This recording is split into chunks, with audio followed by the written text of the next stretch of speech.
Okay, welcome back, Mr. Matrix. We are here for another preview. Today we're going to be previewing Sookie Bub's Raiders and Mr. Seabold's Sea Eagles. But before we get to it, I've got a surprise.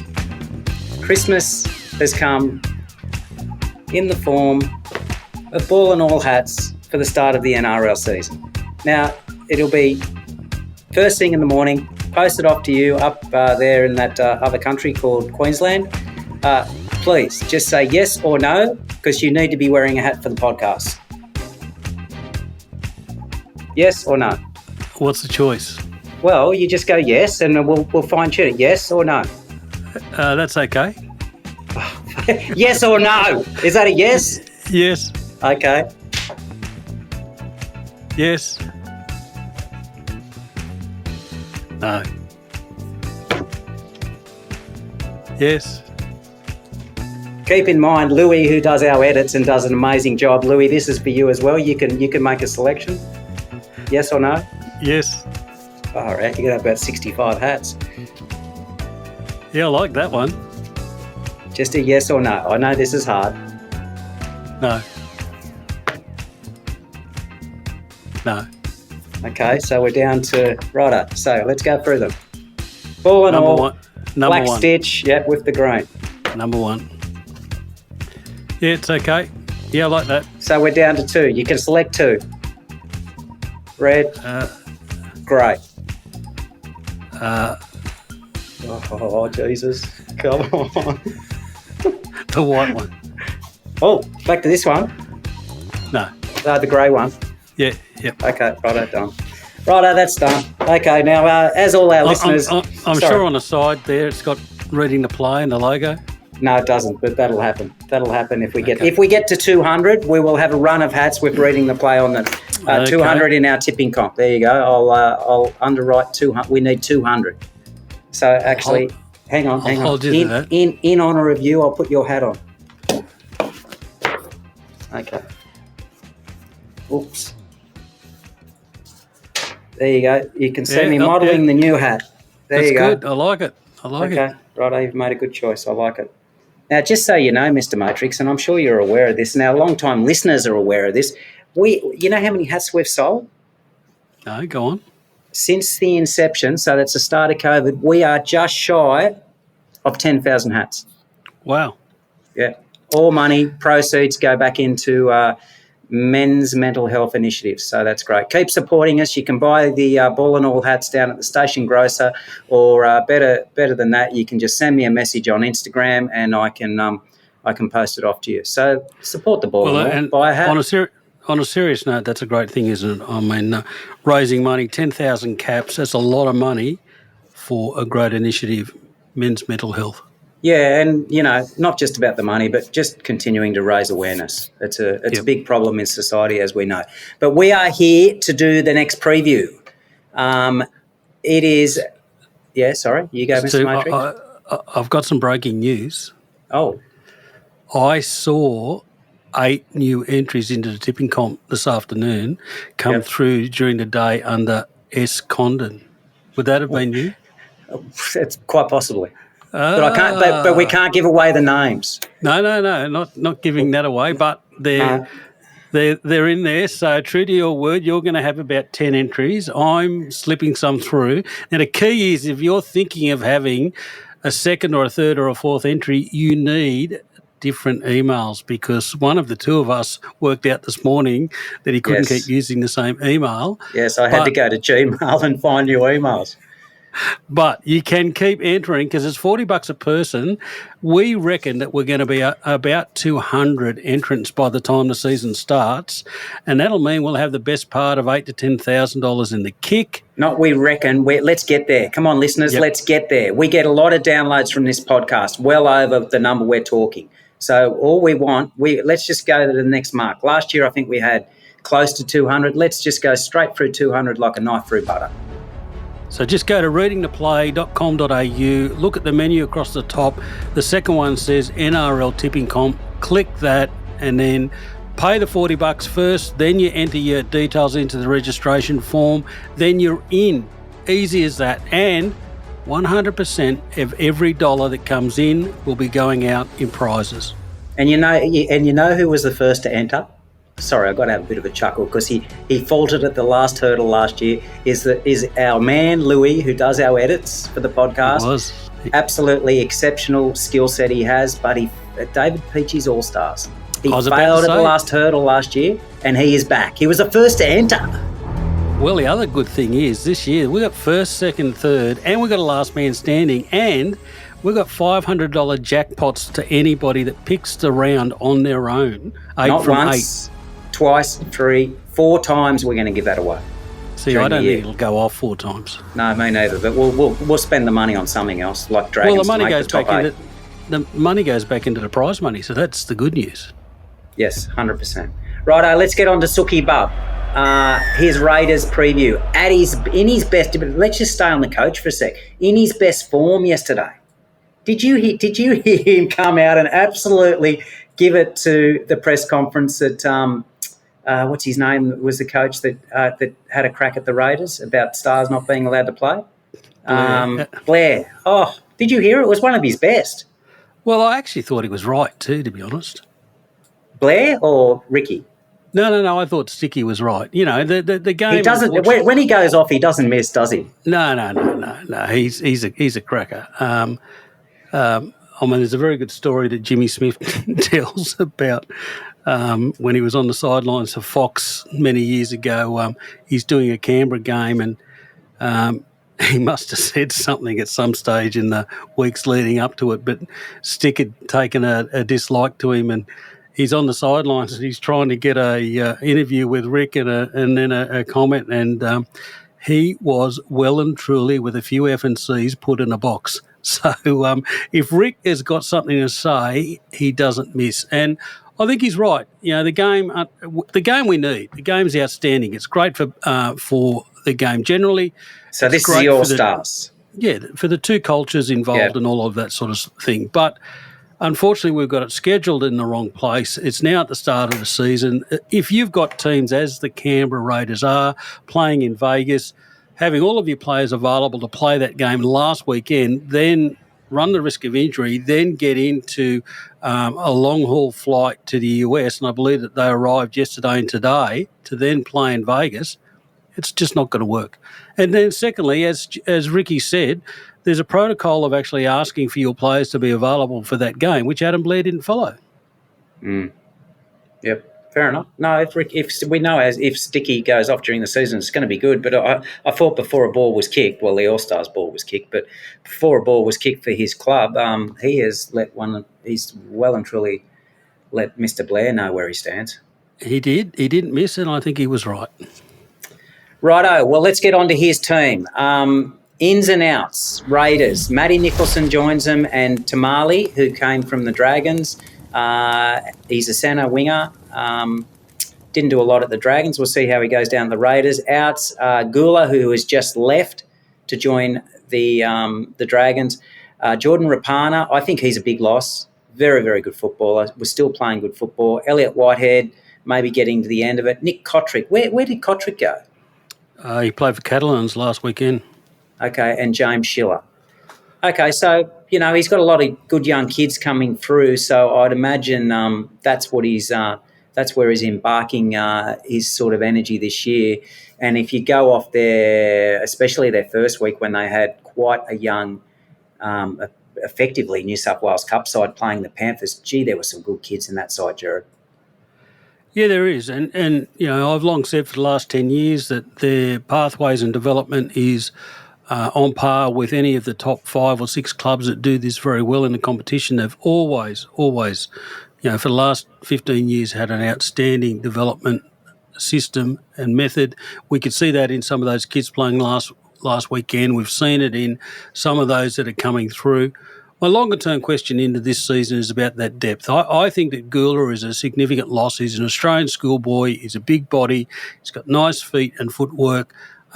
He's been developed very well through their system. Unfortunately, for close family reasons, he needed to relocate back to Sydney, and so he was released. And you don't have that in your planning when you're developing and looking at your list, and all of a sudden that happens in early January. I think Elliot while, yes, it was time for him to retire, he leaves a void of leadership and captaincy. Rapana could play, could play in the centres, very good finisher on the wing. And I think Schiller's a loss going to the Knights. We didn't see a lot of him after he signed with the Knights last year, but he was also promising. I think their list is somewhat weaker than it was last year. The upside for them is their draw. They do have quite a bit of travel, but overall they play 11 games at home. They only play the Eagles twice out of my top-rated sides. That will help them. Distant travel, they've got a bit. I mean, they've had a pretty kind draw in the last couple of years. This one's definitely not as kind. Yeah, no doubt. I've got a question mark about a good quality 9. I think the guys that are doing the job are sort of okay. I mean, I'm not a fan of Levi. I think he's well past it. Ageing front rowers, Fogarty is incredibly important to them at 7, and we saw the difference that he makes from early season last year. Then he was out with that long-term, was it a knee reconstruction, and then came back. I'm a bit iffy too. Why are they balking at re-signing him? I think it's probably the length of contract that he's probably asking. I think he's imperative down there with kids around him. Well, absolutely, because, the quality of his kicking game and the length of his kicking game and the way that he can point them around the park is so important. But they've got youth and talent coming through, as we suggested. I think we'll start to see some of that blooded this year. Listen, they're a very competitive side on their day. Depth worries me. But, with some of those changes in their list, I couldn't really promote them greatly on the rating that I had them for last year, and had them about right. Last year they ended up with 12 wins, made a last late dash at the 8 but missed. The market says 9.5 wins this year, so the market's suggesting that they regress. I think the market's probably about right. I think it's somewhere around the, maybe the 9 to 10, 11 wins. I think that sort of puts you around 12th, 11th, 10th, maybe snapping at the heels of the top 8. I do think that there's a couple of spots open in the top 8, so they could well be one of the teams challenging for it. I'm with you. I think they miss the 8 for sure. Yeah, I don't have them in the 8. Okay, let's probably on a more positive note. I think there's big expectations. Hang on. I will just add to the Raiders. Thought you had more breaking news. This young Pommy back rower that picked up, Matty Nicholson, he's can play. Very good. Very good. Play. They have very good form in that area, don't they? Finding good Pommy forwards. They've had some good ones over the years for sure. Okay, so let's move on to a bit more of a positive note. Sea Eagles preview.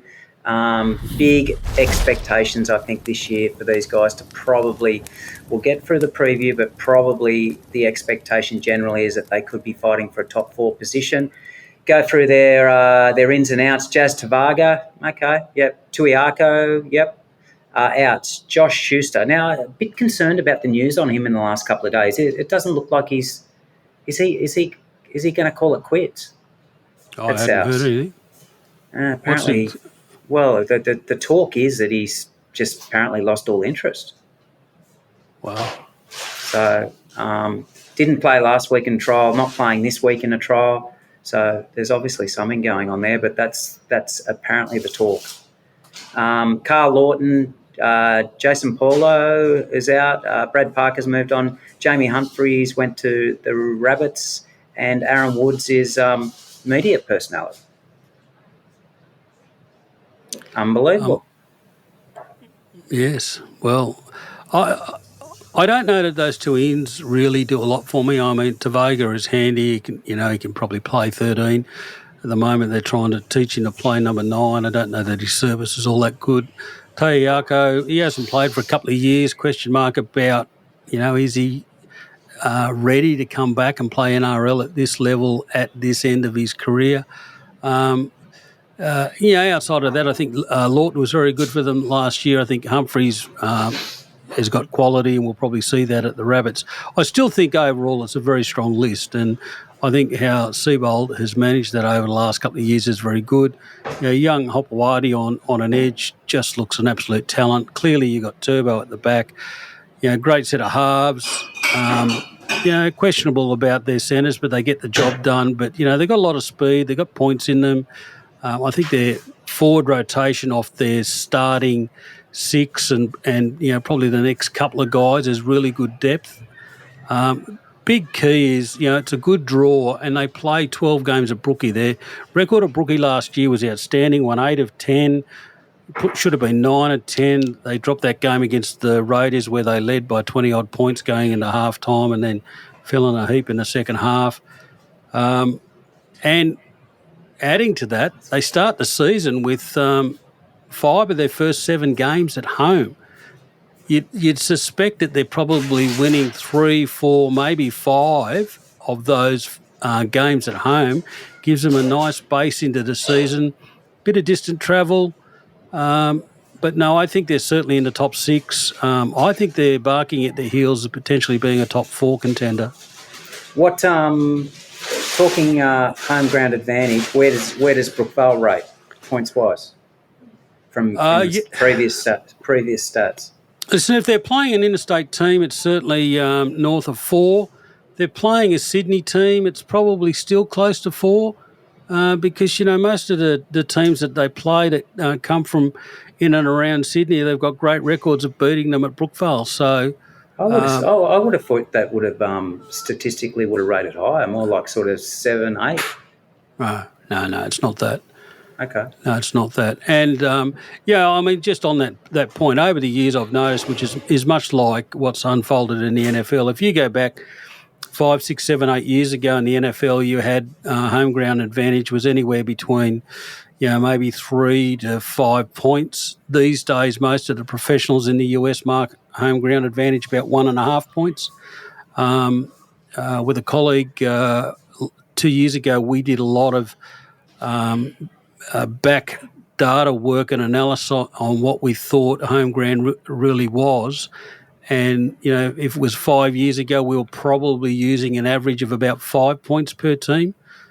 Certainly in many instances now it's far less. Okay. So it's not as big a standout as some of the press sort of make it out to be. Well, it can be. It just depends who. If you're going into Melbourne. So let's rate what is the biggest home ground advantage? Is it Amy Park? Is it Suncorp? Well, Amy would be in the top few. Yeah. The Roosters at Moore Park is outstanding at the new stadium. Their record's outstanding there. Clearly the Sharks have an advantage. Bulldogs have built a bit of a fortress, be it all at Homebush. You wouldn't have thought, but they have. Certainly the Cowboys, when they're in good form, are very difficult to beat in North Queensland. It's a long haul. Look what the Warriors did in Auckland over the last 2 seasons. Certainly when it's a distant away travel, the Knights at their best can turn Newcastle into a fortress. Again, we touched on the Tigers in an earlier preview, but it just astounds me that they only play 7 true home games. They just give up so much advantage by playing those other 5 games at Combank Stadium. We made a similar comment about the Warriors, didn't we? Yeah. Yeah, because that is a distinct home ground advantage. Okay. Let's roll into the previous preview. I put all my sort of longer term multis on the table. What are your standout ones right here, right now? With a week out, we're a week out ish from the start of the comp. Longer term plays? Yeah, as in your longer term plays. Let's just refresh those ones for our listeners. Geez, you're good, aren't you? You're not even a paid-up subscriber, and you're trying to weasel out of me where we should be playing. Well, I've just put bloody 2 or 3 hats in the post. That's enough, isn't it? Come on, let's go. Come on. Listen, I think there are a couple of standout plays. One of which we'll get to next week. We've already touched on. I think the Dolphins are a great chance of making the 8. I still can't believe today. Now, just hold on the Dolphins. Now, that is based off their draw, and we think they got a stronger roster. correct? Well, the starting point's the roster. I think they've got a stronger roster. I think they've got a very good coach. I think they've got some depth coming through, and then I think they're well advantaged by a good draw. Right. And I can't believe I looked again around the markets today, putting some bets on. The Dolphins are still $3.50 to make the 8. Yeah, I saw that. That price is not right. In my opinion, they should be closer to $2.20. So that's some great value. I think the Roosters are going to have an ordinary season. I think the Rabbits are going to have an ordinary season. I don't think either make the 8, so you can find opportunities to work around that, whether you bet the Roosters or the Rabbits not to make the 8. It's not good news with the Rabbits, is it? Murray and now Latrell. No, not at all. Or the other options with either of those is you can bet them under the number of wins that the market's suggesting. I certainly don't think the Roosters will get to 11.5 wins, and now I expect that the Rabbits won't. And if we take the Rabbits and the Roosters out of contention, which I suggest we do, again, it just opens up those bottom spots in the draw. We've already touched on who I think, my top rated 6 are. So, my top 6 in no particular order are, the Panthers, the Broncos, the Storm, the Sharks, the Eagles, or Bulldogs. So let's suggest that those 6 are certainly, 4 of them are making the top 4. I think the other 2 are definitely in the 8, if not in the top 6. That then leaves us 2 spots nice and open. If we put a line through the Rabbits and the Roosters, which I suggest we do, all of a sudden that opens up the opportunity of who's bobbing up. I certainly think Dolphins are one of them. Then is it a Cowboys? Is it the Eels? Is it the Warriors? I would suggest that they're the next in the pecking order. And I think that there's a little bit of value around those. I mean, you can get, the Warriors at the moment are $3.60 to make the 8. I think that's a nice price. I just suggested the Dolphins at $3.50 to make the 8 is a good price. The Eels are $2.25 to make the 8. That's certainly attractive. But again, if you put into comparison, the Eels at $2.25, the Dolphins at $3.50, the Warriors at $3.60. It doesn't quite stack up, does it? No, the balance is not there. And the Eels are under because of their following in Sydney. That's why they're at that price. And then I think the teams that are, fighting at the bottom of the table. I mean, I can't see the Tigers improving much more than maybe 2 or 3 spots up. They may well finish 17th again. I still have them rated my bottom team. So for least wins, last year I thought it was a picnic at $3.40. This year they're $8. Yeah, okay. To finish bottom 4, the Tigers, I started backing that a couple of weeks ago at $2.80, they're now $2.40. That's for them to finish bottom 4?